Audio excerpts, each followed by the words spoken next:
जय नीप करौरी बाबा। जय नीप करौरी बाबा। दोस्तों, आज मैं आपको एक प्रसंग सुनाने जा रहा हूँ महाराज जी बाबा जी का। ये प्रसंग है ऋषिकेश का। तो ऋषिकेश के प्रसिद्ध संत थे श्री शिवानंद जी। के आश्रम के श्री चिदानंद जी महाराज के दर्शन के लिए कैंची धाम पहुँचे। ऋषिकेश में है ना शिवानंद जी का आश्रम, तो वहाँ पे उस समय शिवानंद जी के आश्रम के श्री चिदानंद जी थे। उनका नाम चिदानंद था और वो आश्रम के लिए कैंची आश्रम पहुँचे तो रात हो गई।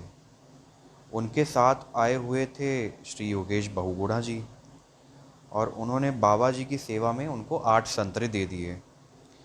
बाबा जी ने वही 8 संतरे चिदानंद जी के साथ में आए जो भक्तगण थे उनमें बांटने प्रारंभ कर दिए। पर तभी क्या हुआ कि तभी बाबा जी के कुछ भक्तगण और कर्मचारी भी जो थे वहाँ पे जिज्ञासावश वहाँ कुटिया के पास, दरवाजे के पास खड़े हो गए, जिन्हें महाराज जी ने भी मतलब उन्हीं संतरे में से प्रसाद में दे दिए।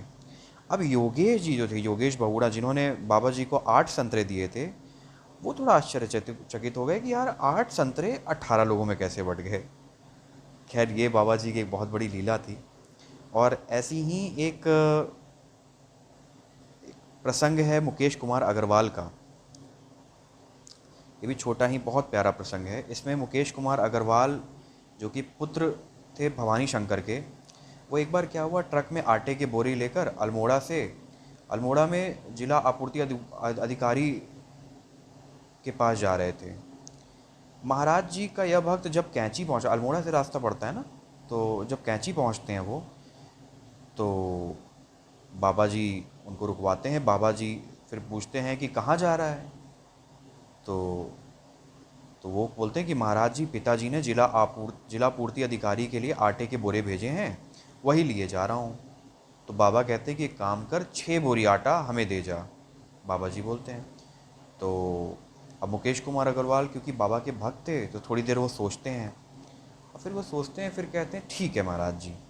और वो 6 बोरी आटा ट्रक से कैंची आश्रम में उतार देते हैं। प्रसाद पाकर मुकेश जी अल्मोड़ा के लिए निकल जाते हैं।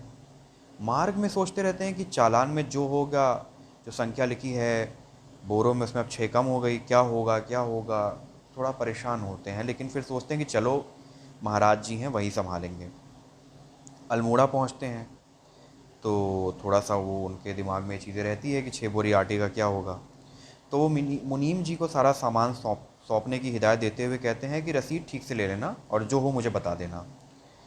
और जब वो फिर जब पुनः मुनीम जी से मिलते हैं तो पूछते हैं सब ठीक था। तो मुनीम जी कहते हैं जी हाँ, कहकर चालान रसीद उनकी तरफ दे देते हैं। अब मुकेश जी को यहाँ पे आश्चर्य होता है कि जितनी संख्या बोरों की लिखी थी चालान में, उतनी की ही सप्लाई ऑफिस की भी रसीद ने की। मुकेश जी के विश्वास की परीक्षा भी हो गई कि बाबा जी का कौतुक भी हो गया भक्त के विश्वास की रक्षा हेतु। तो यही चीज़ है दोस्तों कि बाबा जी पे इन्होंने भरोसा किया, और 6 बोरी आटे के बाबा जी को भी दे दिए, और जब सप्लाई के लिए गए तो कमी भी आने नहीं आने दी। जय नीप करौरी बाबा। इसीलिए बाबा जी पे हमेशा भरोसा करिए, हमेशा उनमें बिलीव करिए, तो वो हमेशा रास्ता दिखाएंगे। अच्छा, एक छोटा सा प्रसंग और है, एक मैं आपसे शेयर करना चाहूँगा। ये नैनीताल का है।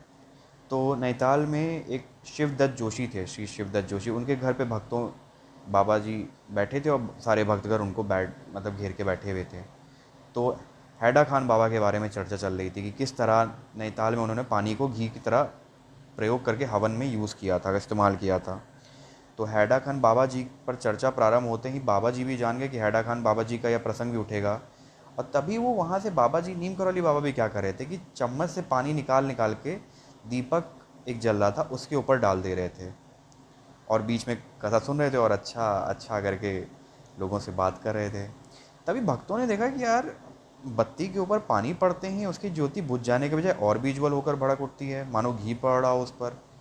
और सब सब चुप होके बैठ गए। यार, लीला बाबा जी की बाबा जी ही जाने। बस यही कहना है कि इस मुश्किल घड़ी में बाबा जी पे भरोसा रखिए। और अभी कैंची धाम में भी बादल फटा था, लेकिन बाबा जी की दया से सिर्फ मलबा कैंची आश्रम में आया, और बाकी कोई नुकसान ना किसी इंसान को हुआ, ना मंदिर को कोई नुकसान हुआ। तो बाबा जी पे भरोसा रखिए, वही रास्ता दिखाएंगे। और बाबा जी हमेशा आपके साथ हैं।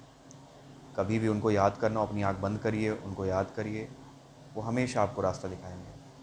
जय नीम करौरी बाबा, जय महाराज जी, जय महाराज जी।